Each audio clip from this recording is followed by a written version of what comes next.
VSCC 24 news, सच के आगे कोई नहीं। नमस्कार, आप देख रहे हैं VSCC 24 न्यूज। मैं हूं आपके साथ ज्योति यादव। नासिक जिले के इगतपुरी स्थित भावली डैम परिसर में पर्यटक परिवार पर हमला कर लूटपाट करने के मामले में पुलिस ने बड़ी कार्रवाई करते हुए 9 आरोपियों को गिरफ्तार किया है। घटना 12 जुलाई 2026 की शाम करीब 6 बजे की है, जब नासिक शहर का एक परिवार भावली डैम घूमने पहुंचा था। झरने के पास मौजूद 2 युवकों ने परिवार की महिला पर अभद्र टिप्पणी करते हुए सीटी बजाई।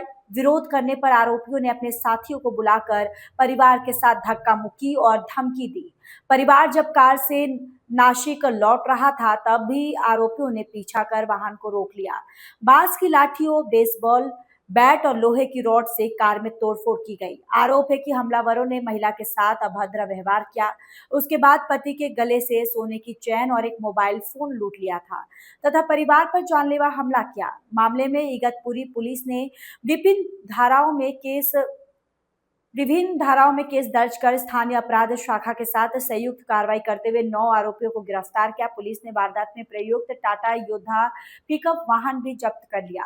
फरार अन्य आरोपियों और इस्तेमाल किए गए अन्य वाहनों की तलाश जारी है।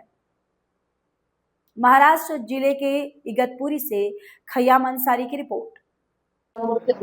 12 तारखेला इव्हिनिंगच्या दरम्यान जी बाहुली डॅम परिसरामध्ये इगतपुरी पोलीस स्टेशनच्या हद्दीमध्ये जी घटना घडलेली होती, ज्या घटनेमध्ये महिलेवरती हात उगारणे, त्याचबरोबर विनयभंगाची घटना, त्याचबरोबर त्यांनी दिलेल्या तक्रारी अनुषंगानं ज्या गोष्टी आहेत त्या अनुषंगानं योग्य जो गुन्हा आपल्याकडे दाखल करण्यात आलेला आहे, त्याच्यामध्ये त्यांची मोबाईल असेल त्याच्या अनुषंगानं, त्याचबरोबर इतर त्यांची गाडीची जी काच आहे त्या गाडीच्या काच वेगवेगळ्या ठिकाणी अशा प्रकारचे स्टिक्स मारून फोडणे, त्याचबरोबर दगड मारून फोडणे, त्यांच्यावरती हमला करणे, अशा अनुषंगानं आपण जे आहे ते अटेम्प्ट टू मर्डर, त्याचबरोबर इतर डेकॉयटी, अशा प्रकारची वेगवेगळी जी गंभीर कलम आहेत, अशा प्रकारची सगळी गंभीर कलम या ठिकाणी आपण लावून गुन्हा दाखल करण्यात आलेला आहे।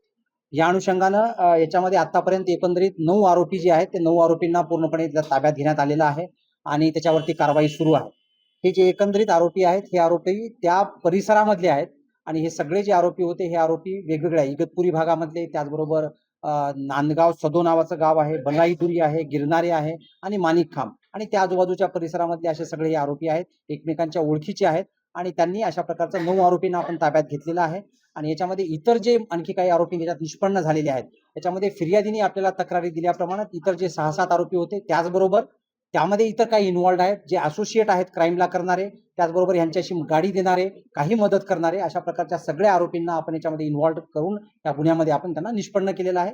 त्याचबरोबर व्हिडिओद्वारे सुद्धा आपण निष्पन्न केलेलं आहे। आरोपी याच्यामधला भोईर नावाचा एक आरोपी आहे, त्या आरोपीला पूर्वीचा एक त्याच्यावरती मर्डरचा गुन्हा त्याच्यावरती दाखल आहे 2020-21च्या दरम्यानचा, तर त्याच्यामधला तो आरोपी आहे। त्या व्यतिरिक्त आणखी असा कुठल्याही आरोपीचं बाकी कोणाचं क्रिमिनल रेकॉर्ड नाही आहे, एकाच आरोपीचा आहे। तर त्या अनुषंगानं जो आरोपी आहेत ह्या सगळ्या आरोपीच्या अनुषंगानं आपण खात्री केलेली आहे आणि त्या अनुषंगानं आपण याच्यामध्ये अतिशय कडक कलम लावून महिलांच्या कुठल्याही प्रकारचं, त्याचबरोबर पर्यटनावरती असा प्रकारचा कुठलाही परिणाम होणार नाही, त्याचबरोबर एकंदरीत ह्या अनुषंगानं आपण अतिशय कडक कारवाई जी आहे ती कडक कारवाई आपण करत आहोत।